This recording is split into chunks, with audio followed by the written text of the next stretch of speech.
Good morning guys. So, actually kanina pa ako gising but nag-picture ako. Sinot ko ulit yung mga previous outfits ko para may maayos ako na picture.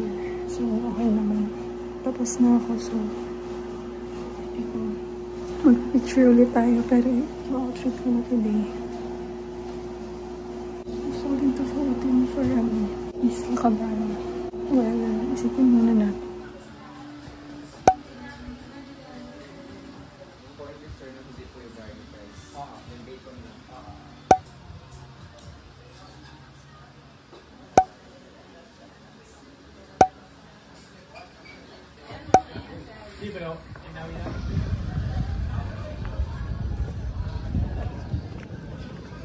Guys, so kanina pa pala ako nakabalik. Hindi ko alam kung nag-vlog ako pagka-uwi ko kanina. So, ito na yun. Yung sinakyan ko pala guys is motor siya. Hindi siya gaya ng tricycle. Motor lang siya, hindi siya tricycle. And may bubong, pero may bubong din siya. Tapos 30 pesos lang. Yung mga pamasahe ko today guys, yung dalawa, back and forth is 30 pesos lang. So, galing pala ako guys sa Whitebeard. So, medyo malayo yun. And 30 pesos lang yung pamasahe. So, hindi ko na alam kung magkano ba talaga. Although, sabi sa ng friend ko, 30 pesos lang. Pero, inisip ko kasi kahapon, like, hindi siya allow tourism road. Kaya siguro 50 pesos yung pamasahe.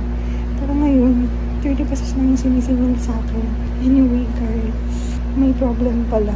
Bukas kasi, mag-check out na ako dito. Lilipat ako. Kasi diba, 12 ang check out. Tapos, 2 pa yung check-in. Eh, bukas may ano ako. May land tour kami. May land tour kami bukas, guys. Eh, yung Tropical Temple. Tropical Temple pala ako lilipat, guys. Eh, hindi pa nila ako ma-assure na pwede ako mag-check-in ng maaga.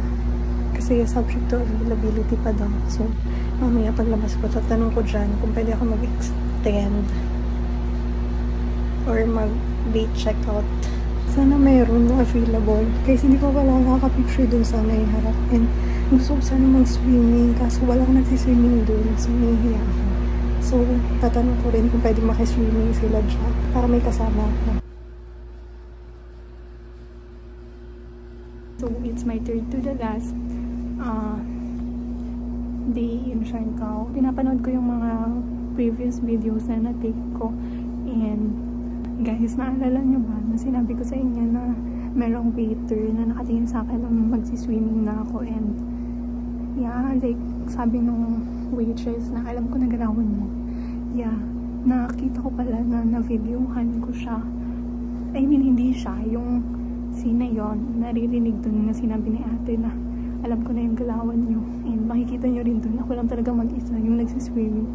Tapos, based sa naaalala ko, like yung babae na nakasquat dun sa table, hindi naman siya nakabikini or what. Tsaka kanina pa siya dun.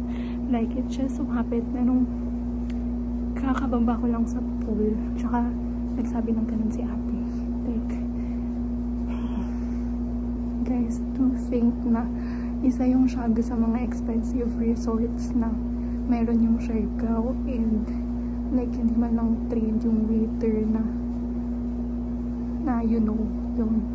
And also siguro nasanay sila na puro foreigner yung customers nila. Nakalimutan nila na Filipino ako and naiintindihan ko yung sinasabi nila. So yun, nakita ko naman kasi talaga guys na nakatingin siya sa akin like nung pababa ako ng pool. Doon ko pa talaga na-experience sa Siargao yun. Like, and don't get me wrong guys, may mga mababait naman na staff doon kapag nasa ganong experience ka na pala guys. Like, hindi mo na alam gagawin mo. Hindi ako umalis guys sa pool kasi nagbayad din naman ako. And yun pa lang, like hindi pa nga akong data nag-1 minute sa loob ng pool na yun para umalis na ako. Sobrang dami nila guys na women na customers. Before ako nag-swim, meron na isang group of na nakabikini sila. So yun, like imagine everyday may pumapasok na babaeng customer sa kanila na nakabikini. And then like hindi nila alam na ganun na pala yung nangyayari kasi hindi nila maintindihan yung language. And don't tell me to dress appropriately. Nasa swimming pool ako. So, pwede ako mag-bikini. Guys, so nasabi ko ba sa inyo na bumili pala ako ng si Michelle kagabi. Ito siya. Sobrang cute, diba? 30 pesos lang. So, napabili ako. Ang funny nga guys, kasi kailangan ko kahapon ng barya. Pero, 100 pesos na lang guys yung barya ko kahapon. And, nagawa ko pang bumili nito. Anyway guys, lunchtime na. And, magpipicture muna ako. Ito yung suot ko. And then, mamaya, magkikita kami ni Ja. Kasi, magka-cloud na yun kami. May itim lang ako guys. Parang nakikita ko na medyo nag-tan na ako. Pero hindi masyado. Like, sakto lang. Pero wala akong tan lines. Ay, parang wala ako guys na tan lines. Pero nakikita ko na umitim ako.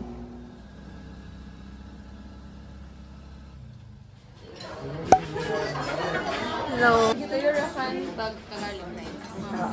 Suka na nagtutuin eh.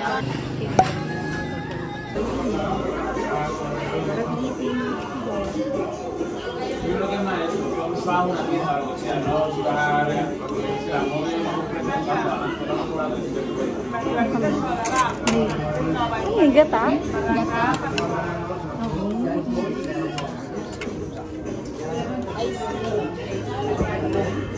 Thank you.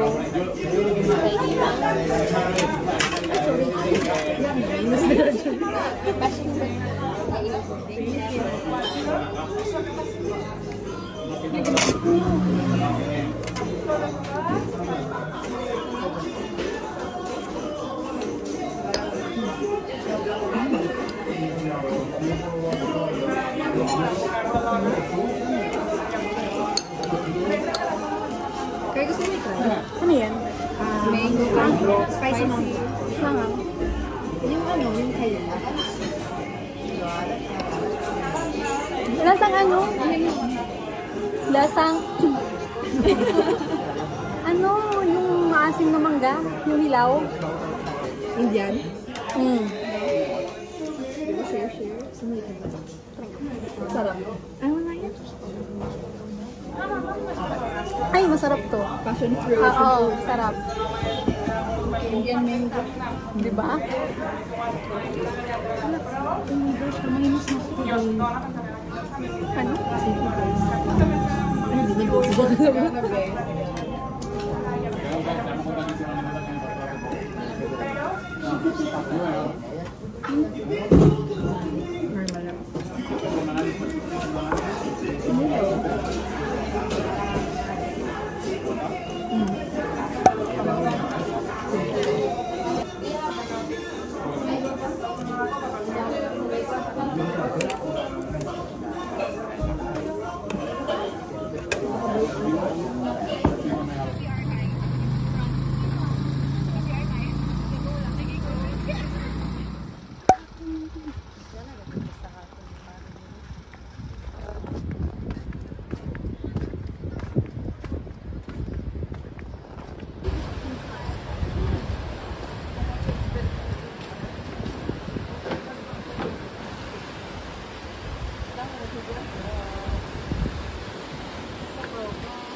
Dili na.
Ay, magkapi pa tayo.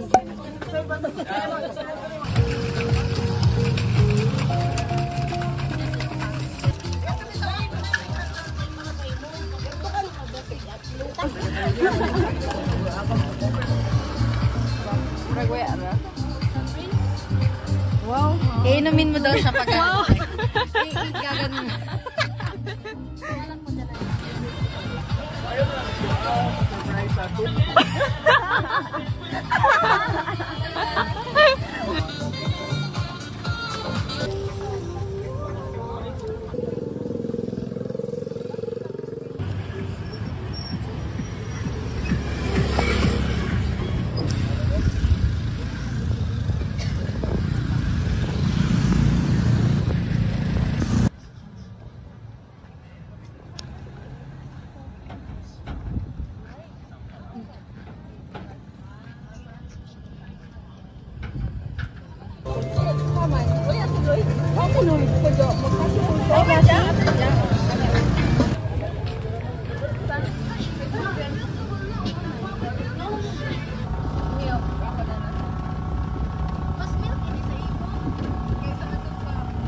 Guys, so I just got home. Ang dami namin napuntahan. Galing kami ng Sev Kinilaw. Ayun, sa Vichen Kinilaw. Tapos pumunta kami after sa Cloud9 na beach. Tapos nagstay kami ng matagal doon. And then, nag-ano kami. Katangnan Bridge. And trinay namin yung drinks doon. Maya-maya magre-ready ako kasi magdi-dinner kami and magka-club daw. So, go. Guys, so I'm ready. Like top from TikTok and then yung shorts lang. Yan. Bakit mo? Quality.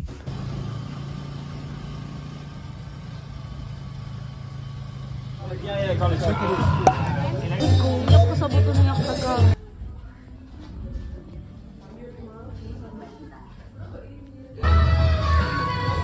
Grabe kinlakin pa ni ate.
Love to sing with me with me.